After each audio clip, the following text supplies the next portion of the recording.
హైదరాబాద్ నడిబొడ్డున ఎల్బీ స్టేడియంలో క్రిస్మస్ పండుగ కార్యక్రమాన్ని ఏర్పాటు చేసి ఈ కార్యక్రమానికి నాతో పాటు మంత్రివర్గ సహచరులను, ప్రభుత్వ సలహాదారులను, శాసనమండలి సభ్యులను, శాసనసభ్యులను, క్రిస్టియన్ సమాజంలో గొప్ప వ్యక్తులుగా ప్రభు సందేశాన్ని నలుదిశలా వ్యాపింపజేస్తున్న మత ప్రబోధకులందరినీ ఒక వేదిక మీదకి రప్పించి వేలాది మంది భక్తుల మధ్యన ఈ కార్యక్రమాన్ని ఏర్పాటు చేసినందుకు నిర్వాహకులందరికీ మనస్ఫూర్తిగా క్రిస్మస్ శుభాకాంక్షలు తెలియజేస్తున్నా. డిసెంబర్ నెల మిరకల్ మంత్, యేసు ప్రభు జన్మించిన నెల. తెలంగాణ రాష్ట్ర ప్రకటన డిసెంబర్ నెలలో ప్రకటించడం ద్వారా తెలంగాణ రాష్ట్ర కళ సఫలీకృతమైన నెల.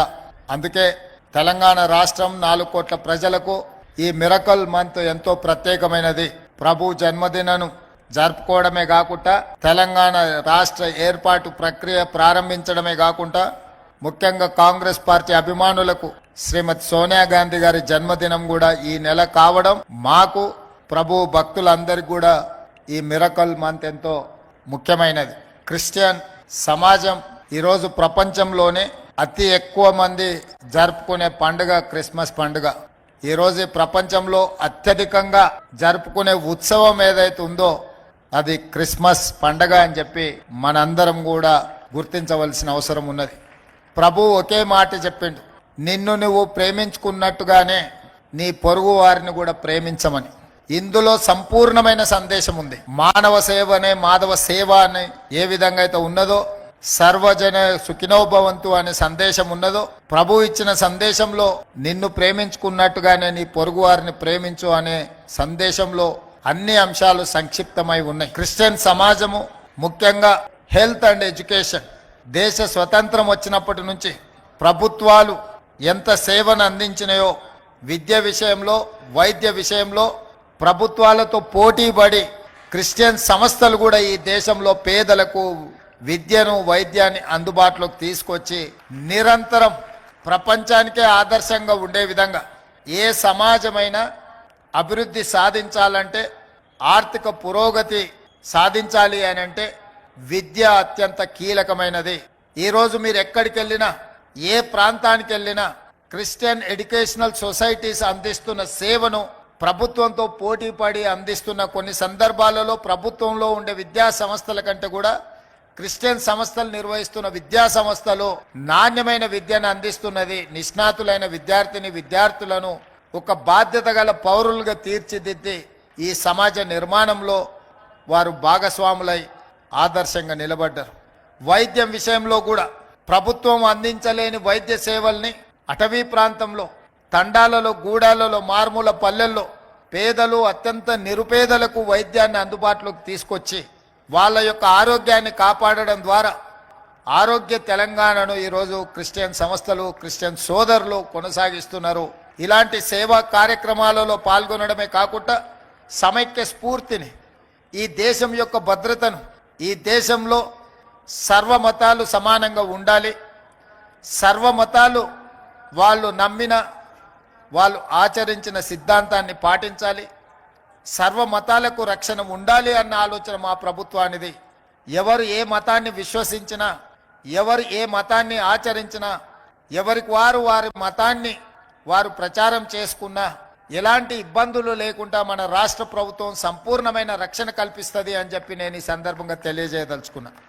ఎవరు కూడా ఇంకొక మతానికో, ఇంకొక మతాన్ని ఆచరిస్తున్న వ్యక్తులకో, కుటుంబాలకో వ్యతిరేకంగానో, అభ్యంతరకరంగానో మాట్లాడడం తెలంగాణ రాష్ట్రంలో ప్రభుత్వము నిషేధించింది. ప్రభుత్వం అలాంటి చర్యలను సమర్థించదు.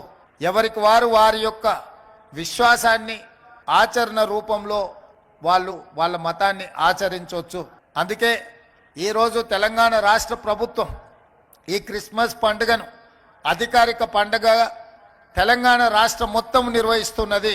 ఇది మా ప్రభుత్వం బాధ్యత. మా ప్రభుత్వ ఏర్పాటు ప్రక్రియలో మీ అందరి సహకారం, చాలామంది మత పెద్దలు ఆశీర్వదించి, నేను ఆనాడు చాలా చర్చులకు, చాలా విద్యా సంస్థలకు వెళ్ళి ప్రత్యేకంగా కలిసి వాళ్ళ నుంచి హామీనే కాదు ఆశీర్వాదం కూడా తీసుకొని ఎన్నికల ప్రక్రియలో పాల్గొన్నాను. ఈరోజు అందుకే ప్రభుత్వ పరంగా చారిత్రాత్మకమైన చర్చులను పునర్నిర్మాణంలో కానీ వాటిని అభివృద్ధి పరచడంలో కానీ రాష్ట్ర ప్రభుత్వం ప్రత్యేకమైన శ్రద్ధను తీసుకొని ఈ కార్యక్రమాలను అన్నిటిని కూడా కొనసాగించడం జరుగుతుంది. అదేవిధంగా ఈరోజు ప్రభుత్వం వైపు నుంచి మీకు స్పష్టమైన అంశాన్ని ప్రస్తావించదలుచుకున్నా. 100% తెలంగాణ రాష్ట్రంలో మీకు రక్షణ కల్పించబడుతుంది. దళిత క్రిస్టియన్ సోదరుల యొక్క అభివృద్ధి కోసం, సంక్షేమం కోసం ప్రత్యేకమైన కార్యక్రమాలను మన ప్రభుత్వం తీసుకుంటుంది. ఈరోజు పేదలకు 200 యూనిట్లు ఉచిత కరెంటుని ఇస్తున్నామంటే నిజమైన నిరుపేదలకు, పేదవాళ్ళకి ప్రభుత్వం ఈ పథకాన్ని అందుబాటులోకి తీసుకొచ్చిందంటే మా క్రిస్టియన్ సోదరులకు అత్యధికంగా ఇది ఉపయోగపడుతుంది. అదేవిధంగా 500 రూపాయలకి ఈరోజు సిలిండర్ ఇస్తున్నాము అంటే మా నిరుపేదలకు, ముఖ్యంగా మా దళిత క్రిస్టియన్ సోదరులకు, మా గిరిజన క్రిస్టియన్ సోదరులకు, పేదలకు అందరికీ కూడా ఈ పథకం ఉపయోగపడుతుంది. ఈరోజు ఫీజు రియంబర్స్మెంట్ కావచ్చు, లేదా ప్రభుత్వ నియామకాలను, రిజర్వేషన్లను అమలు చేసి ఈరోజు 55,000 ప్రభుత్వ ఉద్యోగ నియామకాలు చేపట్టినమంటే ఎంతోమంది మా మిత్రులకు ఇది ప్రయోజనం చేకూర్చింది. అదేవిధంగా రాష్ట్ర ప్రభుత్వం ఇంకా సంక్షేమ పథకాలను తొందరలోనే ఇందిరమ్మ ఇండ్లను పొంగులేటి శ్రీనివాసరెడ్డి గారు ఈ వేదిక మీద ఉన్నారు. సంక్రాంతి తర్వాత ప్రతి పేదవాడికి ఇల్లుని ఇవ్వాలి అన్న ఆలోచన, ముఖ్యంగా ఇందిరమ్మ ఇండ్ల పంపకాలలో నిరుపేదలైన దళితులు, అదేవిధంగా దళిత క్రిస్టియన్స్కి అత్యధికంగా లబ్ధి చేకూర్చే కార్యక్రమం, ప్రతి పేదవాడికి 5 లక్షల రూపాయలు ఇల్లు కట్టుకోవడానికి మన ప్రభుత్వం ఉచితంగా ఈ పథకాన్ని అమలు చేస్తుంది. ఈ విధంగా అన్ని విషయాలలో పేదల కోసం అమలు చేసే సంక్షేమ పథకాలు అత్యధికంగా మా క్రిస్టియన్ సోదరులకు చేకూర్చే విధంగా ప్రభుత్వంలో కూడా వాళ్ళని భాగస్వాములను చెయ్యాలని, భవిష్యత్తులో పార్టీలో కూడా మా పిసిసి అధ్యక్షుడు మహేష్ కుమార్ గౌడ్ గారు ఉన్నారు. వారికి ముఖ్యమంత్రిగా, కాంగ్రెస్ పార్టీ అధ్యక్షుడికి నా విజ్ఞప్తి, మీరు ఏర్పాటు చేయబోయే పిసిసి కార్యవర్గంలో ఖచ్చితంగా క్రిస్టియన్ సమాజానికి సముచితమైన స్థానాన్ని, హోదాలను కల్పించి పార్టీలో వాళ్ళ భాగస్వామ్యము, వాళ్ళ కోట, వాళ్ళ హక్కు వాళ్ళ కోసం కేటాయించాలి. వాళ్ళు అడిగినా అడగకపోయినా అది మీ బాధ్యత, నా బాధ్యత. మా క్రిస్టియన్ సోదరులకు కాంగ్రెస్ పార్టీలో సముచితమైన స్థానం కల్పించాల్సిందిగా పిసిసి అధ్యక్షుడికి కూడా నేను విజ్ఞప్తి చేస్తున్నా. పెద్దలందరికీ నా విజ్ఞప్తి, మండల స్థాయిలో కానీ, నియోజకవర్గ స్థాయిలో కానీ, జిల్లా స్థాయిలో కానీ, రాష్ట్ర స్థాయిలో కానీ మీ తరఫున ఏమైనా సూచనలు ఉంటే, క్రియాశీలకంగా పార్టీ కార్యక్రమాలలో పాల్గొనే వాళ్ళు ఉంటే వారి వివరాలను పిసిసి అధ్యక్షుడు మహేష్ కుమార్ గౌడ్ గారికి అందించండి.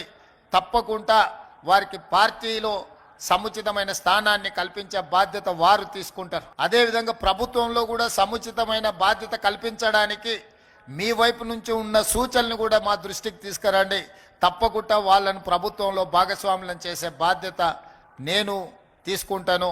అదేవిధంగా ఈరోజు సంక్షేమ పథకాలకు సంబంధించి కూడా ఈరోజు పేదలకు ఇచ్చే ఏ సంక్షేమ పథకమైనా మీ కోట, మీ వాటా మీకు చేకూర్చే విధంగా ప్రభుత్వం యొక్క కార్యాచరణ ఉంటుంది. ప్రభుత్వం ఈరోజు ఈ పండుగను ఒక మంచి వాతావరణంలో ఏర్పాటు చేసింది. భవిష్యత్తులో ఇది కొనసాగుతుంది. ఈ ప్రభుత్వం మీది, ఈ ప్రభుత్వం పేదలది, ఈ ప్రభుత్వం సర్వమతాలను సమానంగా చూసే ప్రభుత్వం. మీ అందరికీ మరొక్కసారి వేదిక మీద ఉన్న పెద్దలకు అందరికీ కూడా మరొకసారి క్రిస్మస్ శుభాకాంక్షలు తెలియజేస్తూ మీ అందరి దగ్గర సెలవు తీసుకుంటున్నా. ధన్యవాదాలు మిత్రులారా.